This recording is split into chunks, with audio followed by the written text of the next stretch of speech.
여러분, 우리 예수님은 저나 여러분들에게 하나님의 복을 주시기를 원하시는 줄 믿습니다.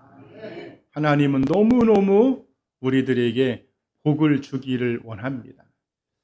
문제는 나에게 그 복을 받을 만한 그릇이 없다면 하나님은 주고 싶어도 주지 못한다는 겁니다. 그래 우리는 복받을 그릇을 여러분 만들어 가야 할 줄 믿습니다. 복은요, 특히나 하나님의 복은 저절로 주어지는 것이 아니라 내가 준비하고 만들어가는 겁니다. 한번 따라합시다. 복은 만들어가는 것이다. 우린 다 복받기를 원합니다. 특히나 우리 민족은 지금은 예전만큼은 아니지만은 예전에는요, 막 여기저기에다가 베개며 이불이며 숟가락이며 아주 그냥 복자를 써놓고 그렇게나 복을 받기를 원했던 민족이 있죠. 중국 같은 나라들은 이 복자를 거꾸로 뒤집어서 모든 상점과 집안에 붙여놓습니다. 제가 한번 생각해 봤어요. 왜 저렇게 거꾸로 복자를 뒤집어 놨을까 했더니 그 복이 들어왔다가 나갈 때 어지러워가지고 못 나가게끔 저렇게 여러분 하지 않았을까. 자, 여러분, 그런데 이렇게 온 집안에 막 대문이고 어디고 저렇게 복자를 써놓는다고 해서 복을 받을 것 같으면 그렇게 도배해야죠.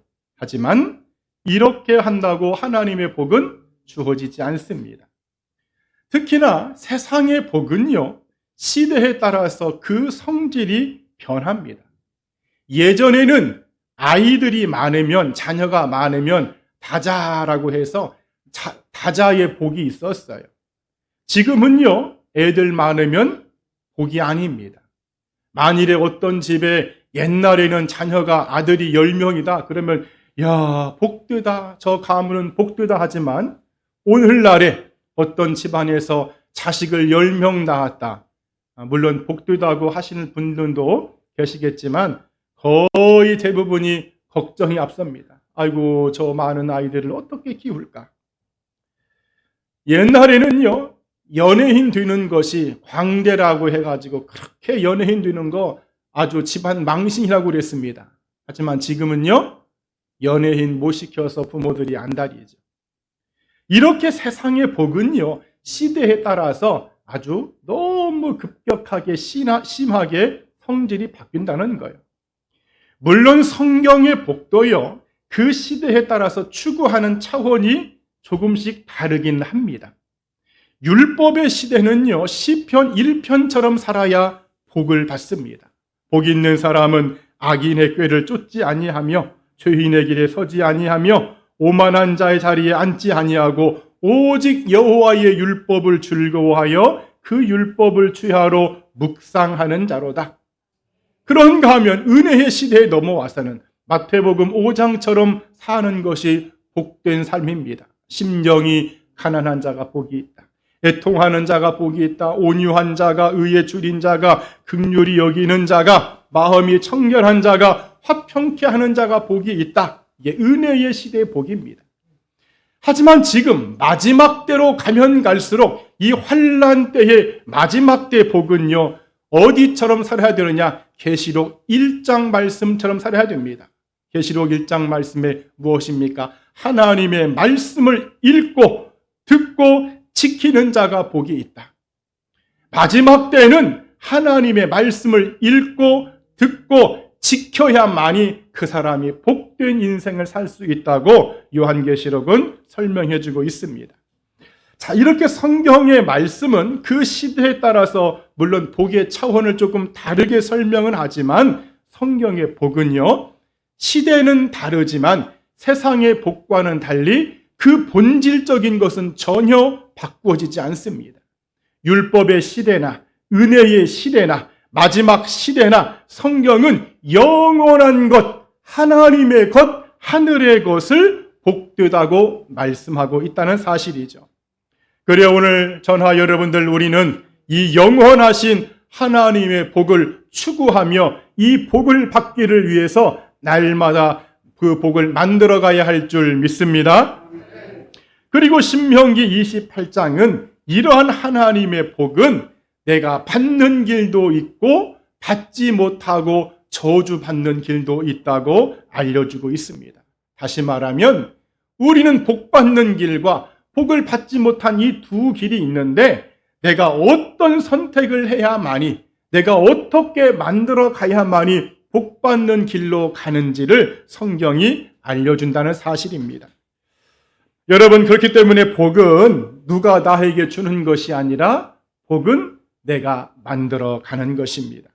그래, 이 시간에 우리가 본문을 가지고 좀 긴 말씀이지만은 핵심적인 말씀을 가지고 주의 복을 만들어 가라라는 제목으로 말씀을 증거할 때에, 특별히 설 명절을 보내고 있는 이 기간에 여러분의 가정과 가문과 여러분의 후손들이, 자녀들이 이 하나님의 복을 만들어가고 그 만듦을 통해서 성취하는 은혜가 있기를 이 아침에 간절히 축원드립니다. 자, 그러면 우리가 어떻게 해야 주의 복을 만들어갈 수 있을까? 한번 따라합시다. 의인의 삶을 살아야 한다.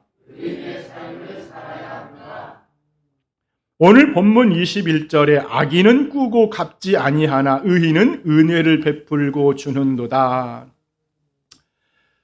여러분, 내가 의인의 삶을 살려면 먼저 내가 의인이 되어야 됩니다. 의인이라는 전제 조건이 붙습니다. 다시 말해, 내가 의인이 되지 않는다면 하나님의 복은 나에게 오지 않는다는 것이죠. 자, 오늘 여러분들에게 한번 질문해 봅니다. 여러분은 의인이십니까? 정말 의인이세요? 성경에 의인은 없나니 하나도 없다고 말씀하고 있는데 정말 여러분 의인이세요? 네. 여러분, 우리는 예수 그리스도로 말미암아 의롭다 칭함을 받은 의인임을 믿습니다.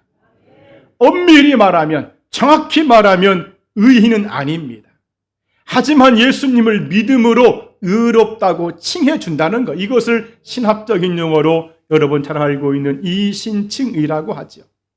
원래 저나 여러분들은요, 죄의 씨에서 태어난 죄의 산물입니다. 예수님은 죄가 없으신 하나님의 친자지만 우리는 원래 죄를 타고난 그런 존재여서 하나님이 자식이 되었어도 친자가 아니라 양자밖에 안 됩니다. 하지만 예수님을 믿음으로 우리가 달라지는 거예요. 마치 여인이 시집을 가면 호적을 파서 그 남편으로 이렇게 바뀌어지는 것처럼 우리가 예수님을 믿음으로 하나님의 친자요, 하나님의 완전하신 의인 되신 예수님의 신부가 되는 순간 우리가 바로 하나님 앞에 의인이 될 수 있다, 그 말인 줄 믿습니다. 그래, 어떤 사람이 복을 만들어가는 사람이냐? 진짜 예수님을 믿는 사람. 다 함께, 진짜 예수님을 믿는 사람. 진실로 예수님을 영접한 사람. 예수님을 믿는 척 하는 것 아닙니다. 믿는 걸로 본인이 착각하는 것도 아닙니다. 진실로 예수님을 내 마음의 구세주로 믿는 그 사람이 바로 하나님이 인정해주는 의인이 될 수 있고, 바로 그 출발점이 복을 받을 수 있는 그릇으로 만들어가는 첫 번째 조건이라는 사실이죠. 여러분, 그렇기 때문에 의인이 되어서 복을 만들어 간다는 것은 이제 우리의 호적이 세상에서 하나님 나라로 옮겨졌기 때문에 이 세상의 것, 마귀에서 하나님 아버지의 것으로 바꿔졌기 때문에 마귀의 것에서 끊어져야 함을 의미합니다. 마치 돌감나무를 잘라가지고, 그러죠? 돌감나무를 잘라서 창감나무에다가 접붙여서 이렇게 새롭게 그 성질을 바꾸는 것처럼 죄에서 끊어져야만이 성경이 말하는 의인이 되는 것이고, 그런 사람이 복을 만들어 가는 줄 믿습니다. 그래, 오늘 여러분들 진짜 예수님을 믿기를 바랍니다. 그리고 이렇게 의인이 되었다면 그때부터는 의인의 삶이 너무너무 중요합니다. 오늘 성경 본문에 의인은 은혜를 베풀고 주는 자다 그럽니다. 하나님은 우리들에게 많은 은혜를 베풀어 주셨어요. 많은 선물을 또한 주시기를 원하십니다. 그런데 그런 선물과 은혜를 내가 받았을 때 그것을 나만 가지고 나만 소유하고 나만 위해서 산다면 그 사람은 복받는 이 그릇이 준비가 안 된 사람입니다. 이런 분들이 종종 있어요. 내가 남에게 해를 끼치지도 않고 남에게 피해도 주지 않고 사는데 왜 내가 잘 먹고 왜 내가 잘 사는 것을 가지고 나를 탓하느냐? 왜 나에게 손가락질 하느냐? 여러분, 이게 상당히 맞는 말 같지만 틀린 말입니다. 우리는 하나님 앞에 받은 것을 나누어 주고 아낌없이 베풀어 줘야 될 사명이 있습니다. 사실 우리나라 기독교인들이 제일 못하는 것이 이겁니다. 예수님은 잘 믿는다고 합니다. 아주 열심히 특심입니다. 하지만 여기에서 많이 다들 걸리는 거예요. 자기밖에 몰라. 은혜를 받아도 자기밖에 모릅니다. 아무리 뜨겁게 예배를 드리고 막 성령 충만하고 가도요, 식당 가서 누가 막 자리를 새치게 하면 왜 거기 새치겠냐고 당장에 화가 확 올라오는 이 이기적인 생각들. 그러나 오늘 하나님은 말씀하십니다. 네가 복을 받기를 원하느냐? 그러면 받은 은혜를 나누어 주라는 거야. 그래 로마서 15장 2절에 우리가 사는 이유와 목적을 내 이웃에게 선을 행하며 덕을 끼치기 위해서 사는 것이다. 이렇게 성경은 알려주고 있습니다. 여러분, 이렇게 살려면 우리가 모든 사람을 다 형제로 봐야 됩니다. 모든 사람을 나의 권속과 가족으로 봐야 됩니다. 함께 울어주고 함께 기뻐하고 남이 잘 되는 것도 같이 기뻐해주고 좋아해주고, 그래야지 만일에 남이 잘 되고 형통한 것을 그냥 배아파하고 비난하고 트집을 잡고 질투를 한다면 그 사람은 하나님의 복을 만들어가는 사람이 아니라는 거예요. 우리나라 정치인 중에 미국에선가 한 3명, 4명 정도가요, 이렇게 국회의원, 이렇게 아무튼 그런 정치에 당선이 되었는데 취임식을 못한 케이스가 많답니다. 왜 그 사람이 당선이 되었어도 취임식을 못했는가 봤더니 한국 사람이 가서 고자질을 하는 거예요. 저 사람이 어떤 사람인 줄 아느냐? 저 사람이 성품이 어떻고 막 그 사람의 옛날 걸 끄집어내가지고 다 고자질을 하는 바람에 취임식을 못하고 낭망했던 일들이 많답니다. 여러분, 남을 판단하고 비판하고 남이 잘 되는 것을 시기한다면 복을 만들어갈 수 없습니다. 오히려 남이 잘 될 때 더 격려하고 더 그 사람을 함께 기뻐해 준다면 여러분들이 바로 복을 만들어가는 줄 믿습니다. 그리고 더 크게 우리는 은혜를 베풀고 나누고 살아야 되기를 또한 축복합니다. 여러분들에게 막 느닷없는 돈이 생겼다, 갑자기 어떤 돈이 생겼다. 여러분, 그러면은요 10분의 1을 딱 띄어서 여러분의 주변에 누군가 어려운 사람을 좀 도와주시기 바랍니다. 내가 남들보다 더 건강하다. 그 건강함을 가지고 더 누군가에게 더 봉사하고 섬기시길 바랍니다. 내가 남에게 없는 은사가 있다면 그 은사를 가지고 또 누군가에게 이렇게 그 은사를 활용하는 사람, 바로 그 사람이 복을 만들어가는 의인의 삶인 줄 믿습니다. 이러한 멋진 의인이 되고 의인의 삶을 통해서 주님의 복을 만들어가기를 이 아침에 간절히 축원드립니다. 자, 또 두 번째, 우리가 어떻게 해야 하나님의 복을 만들어갈 수 있을까? 한번 따라합시다. 하나님을 기쁘시게 살아야 한다. 자, 오늘 본문 4절에 또 여호와를 기뻐하라. 그가 내 마음의 소원을 내게 이루어 주시리라. 여러분, 우리가 왜 이 세상에 태어났을까? 소요리 문답 제1문에 답이 나와 있습니다. 하나님을 영화롭게 하기 위해서, 하나님의 영광 때문에 우리가 이 세상에 태어났습니다. 다시 말해 우리가 사는 목적은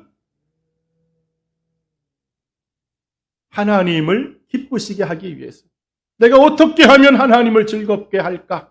그것을 위해서 우리가 살고 있다는 사실입니다. 여러분, 이 사실을 절대로 잊지 않기를 축원드립니다. 그래, 우리는 매사를 살아갈 때에 내가 하나님을 기쁘시게 하고 있는지를 점검해 봐야 됩니다. 내가 어떤 말을 하든지 어떤 행동을 하든지 내가 어떤 일을 하든지 사업을 하든지 어디를 가든지 이것이 과연 주님이 기뻐하신 일일까? 우리 하나님이 이 일을 기뻐하실까? 여러분, 바로 그 사람이 복을 만들어가는 사람입니다. 그래야지 자기도 뻔히 알아. 자기가 그 일을 하면서 이건 하나님이 기뻐하는 일이 아니야. 자기가 뻔히 알면서 나도 알아. 자기 입으로 자기가 시인하면서도 여러분 그렇게 하시는 분들이 있어요. 여러분, 그런 사람은 절대로 하나님의 복을 만들어갈 수 없습니다. 그러나 오늘 여러분들은 하나님이 기뻐하는 삶을 살아내므로 주님의 복을 만들어가기를 축원드립니다. 성경은요, 하나님이 무엇을 기뻐하는지를 우리들에게 알려주고 있는데 히브리서 11장 6절에는 하나님은요, 온전한 믿음을 기뻐하신답니다. 다 함께 온전한 믿음을 기뻐하신다. 그렇습니다. 온전한 믿음은 비가 오나 바람이 부나 우박이 내리나 눈보라가 쳐도 전혀 흔들림이 없는 믿음이죠. 여러분, 우리가 이 교회 생활, 신앙 생활을 할 때에 항상 은혜의 태양만 비치지 않습니다. 궂은 날씨들이 반드시 오게끔 되어 있어요. 내 삶에 참혹한 겨울이 오게끔 되어 있습니다. 여러분, 근데 이것이 사실은 이것도 은혜입니다. 우리가 한번 생각을 해봅시다. 여러분, 밤낮이 없이 구름도 없이 그냥 하루 24시간 1년 365일 저 태양이 그대로 떠 있다면은요, 이 지구는 사막됩니다. 우리 다 죽습니다. 어찌 보면은 믿음 생활 가운데 이 은혜의 태양도 필요하지만 때때로 하나님이 우리에게 주시는 구름도 필요하고 비바람도 필요하고 때때로 눈보라도 필요해. 그런 것을 통해서 더욱더 하나님 앞에 연단받으니까. 다시 말해서 그런 모든 환경이 나한테 온다고 할지라도 온전한 믿음은 전혀 변함이 없는 겁니다. 그래, 우리는 제가 여러분들에게 그런 말을 한 적이 있어요. 절대로 교회 생활하면서 신앙 생활하면서 나 시험 들었다 이 말 하지 말라고. 나 시험 들었어요. 나 삐졌어요. 나 목사님 때문에 나 교회 삐졌어요. 그런 소리 하지 말라고. 하나님 전혀 그거 안 기뻐합니다. 만일에 내가 어떤 일 때문에 시험이 들었다고 해도 그 시험이 티가 나지 않도록 그 시험이 그 사람에게 왔다 갔는지도 누군가도 모르게끔 그렇게 시험을 통과하기를 축원드립니다. 아, 저 사람이 그런 일이 과거에 있었어? 나는 전혀 몰랐네? 그런 소리를 들어야지. 그냥 온 교회가 다 알아. 온 이웃과 막 전체가 다 안다면 그것은 전혀 하나님이 기뻐하는 온전한 믿음이 될 수 없는 것이죠. 오늘 저나 여러분들, 우리는 온전한 믿음, 이 하나님이 기뻐하시는 이 온전한 믿음을 통해서 하나님의 축복을 만들어 가야 할 줄 믿습니다. 그리고 하나님은 누가복음 15장에서요, 죄인이 회개할 때 그렇게 기뻐하신답니다. 우리는 다 죄를 짓고 삽니다. 원죄도 있고 자범죄도 있죠. 이 자범죄가 우리의 일생 동안 끊임없이 우리를 괴롭힙니다. 문제는 이 죄를 짓지만 내가 하나님 앞에 용서를 구할 때, 하나님 회개할 때 우리 하나님이 기뻐한다는 거예요. 여러분, 회개는요 다른 것 아닙니다. 하나님 다 내 탓입니다. 하나님 내가 죄인입니다. 하나님 내가 잘못했습니다. 전부 나의 잘못입니다라고 여러분 그렇게 기도하는 것이 여러분 회개의 힘을 믿습니다. 그래, 우리는 이 하나님이 기뻐하는 회개 많이 해야 될까요? 하지 말아야 될까요? 매일매일 여러분 하시길 바랍니다. 여러분 매일매일 세수하잖아요. 매일매일 손 씻잖아. 매일매일 샤워하고 머리 감잖아요. 매일매일 여러분 회개해야 됩니다.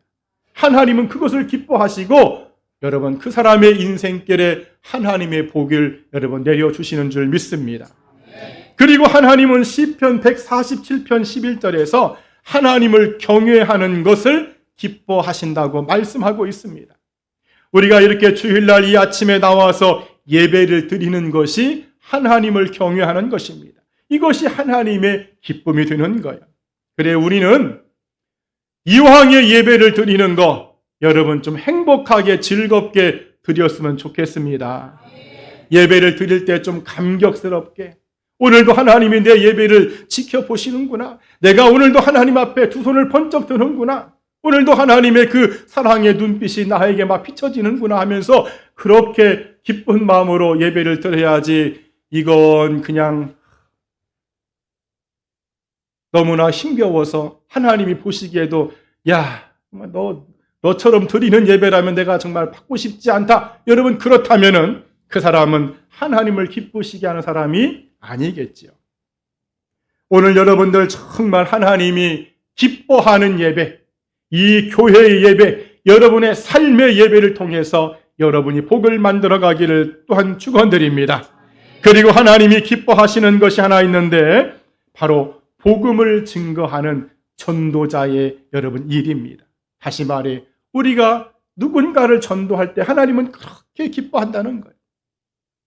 여인들이 제일 집안에서 대접받을 때가요, 생명을 잉태했을 때, 자식을 낳았을 때 여러분 왕 대접받습니다. 그런 것처럼 하나님도 우리의 무엇을 가장 기뻐하시느냐? 내가 전도할 때, 누군가에게 예수님을 증거하고 누군가에게 예수님을 자랑할 때 하나님은 그렇게 기뻐한다는 것이죠. 우리 한번 따라합시다. 전도는 예수님을 자랑하는 것이다. 여러분 2024년도 누군가에게 지속적으로 예수님을 한번 자랑해 보시면 어떨까요? 전화를 통하든 커피숍에서 만나든 식사를 하든 누군가에게 지속적으로 예수님을 자랑하는 것.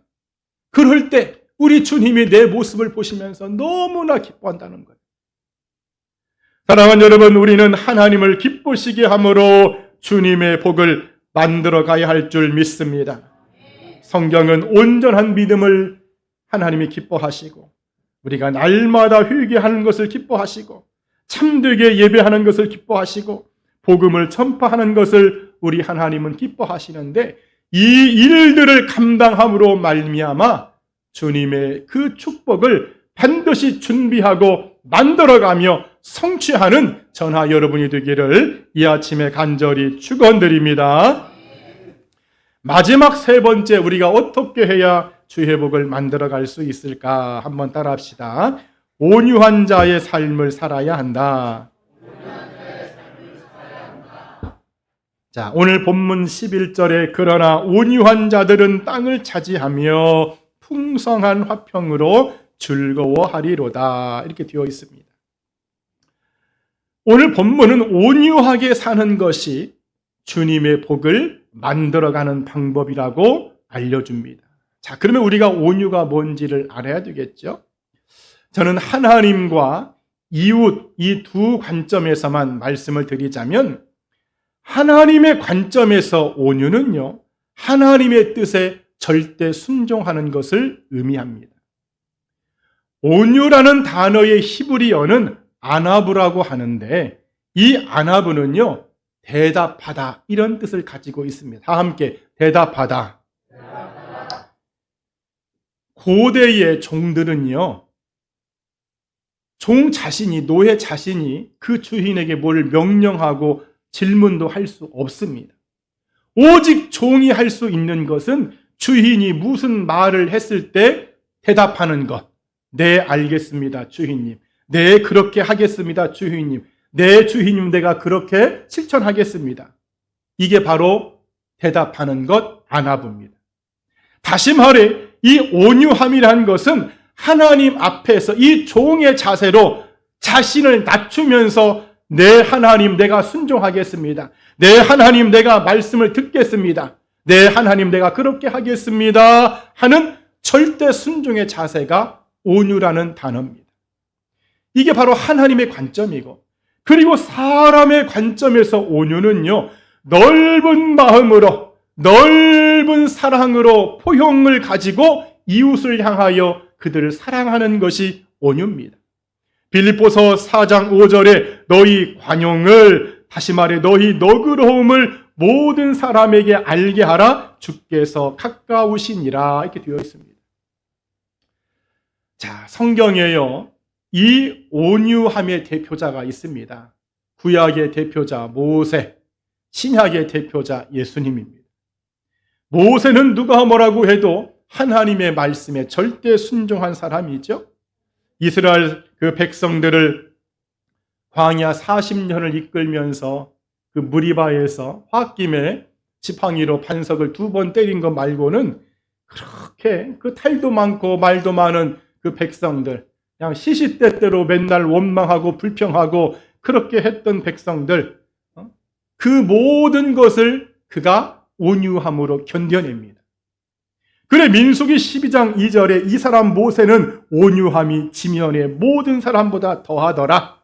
다시 말해서 하나님을 향해서 절대 말씀에 순종하고, 이웃을 향해서, 그 사람들을 향해서 그 너그러움과 관용을 가지고 그렇게 살았던 온유한 모세, 구약의 대표자죠.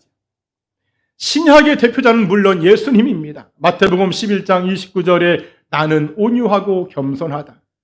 그래 하나님을 향해서 절대 순종했던 예수님을 보면 빌립보서 2장 8절에 사람의 모양으로 나타나사 자기를 낮추시고 죽기까지 복종하셨으니, 예수님 자신이 하나님이십니다. 예수님 자신이 성자 하나님임에도 불구하고 그 성부 하나님의 말씀에 절대적으로 순종한 그 자체, 이게 바로 온유함이죠. 그리고 예수님은요, 사람을 향해서도 엄청난 온유함을 베풀어 내셨습니다. 우리가 잘 아는 그 요한복음 8장에 간음하다가 현장에 붙잡혀온 여인이 있어요. 사람들이 막 돌멩이를 다 손에 쥐고 씩씩거리면서 이 여자를 죽이겠다고 막 눈빛이 혈안이 되어 있습니다. 하지만 예수님이 어찌 된 일인지 땅에 글씨만 쓰고 있습니다. 사람들을 안 봅니다. 여자도 안 쳐다보고 그 돌을 들고 온 백성들도 안 쳐다봅니다. 그냥 땅에 글씨만 쓰고 여러분 있지요. 여기에 사실은 예수님의 온유함이 여러분 내포되어 있습니다.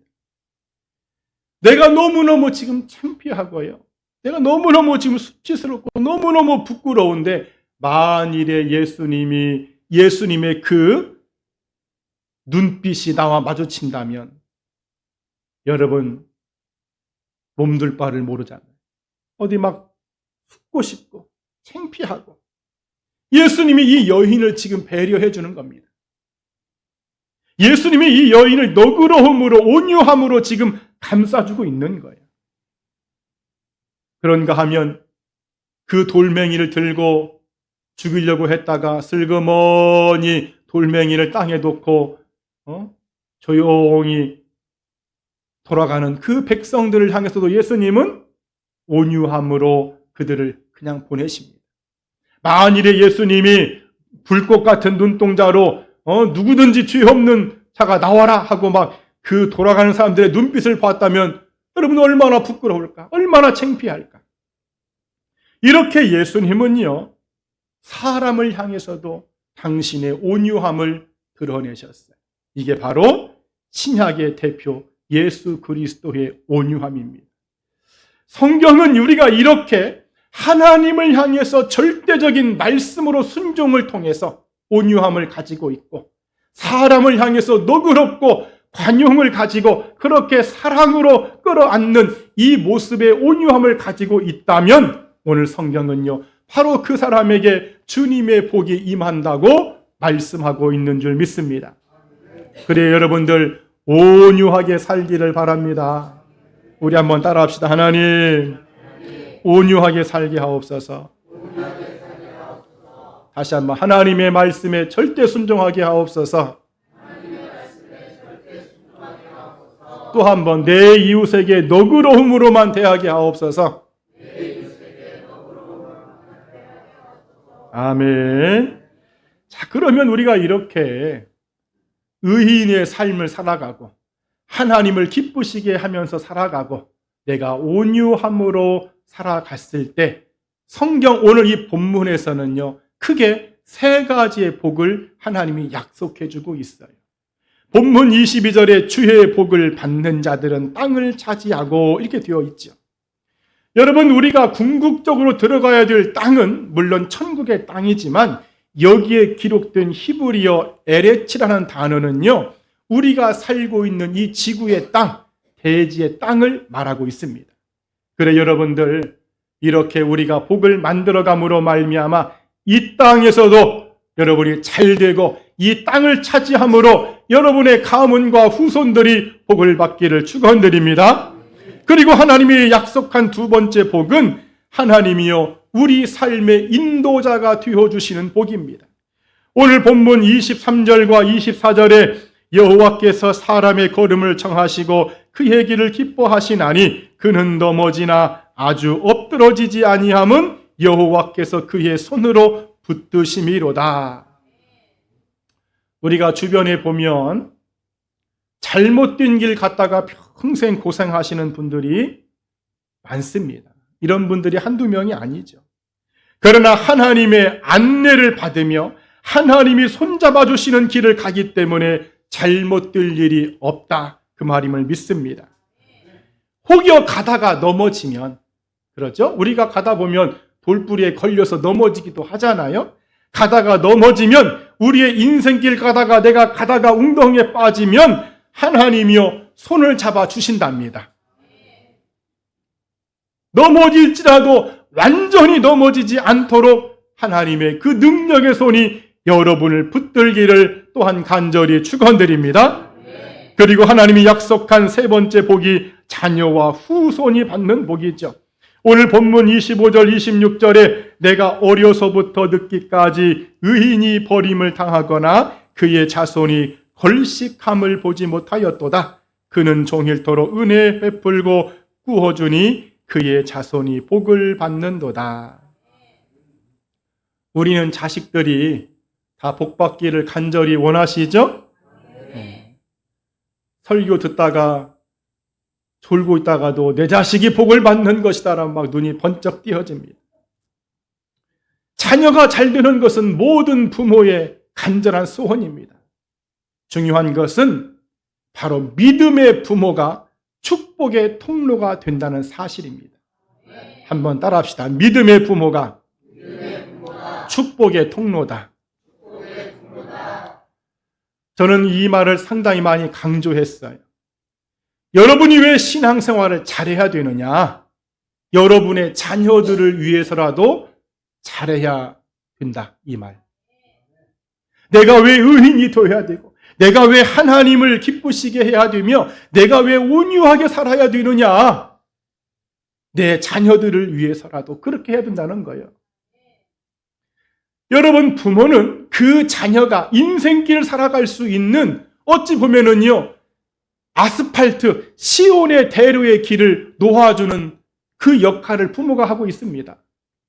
그 부모의 믿음에 따라서, 그 부모의 그 신앙의 공적과 헌신에 따라서, 충성에 따라서요, 그 자녀가 받는 복은요, 어마어마하게 갈라집니다. 여러분, 그렇기 때문에요, 이 부모의 믿음은요, 엄청난 금덩어리를 저축하는 것과 똑같습니다.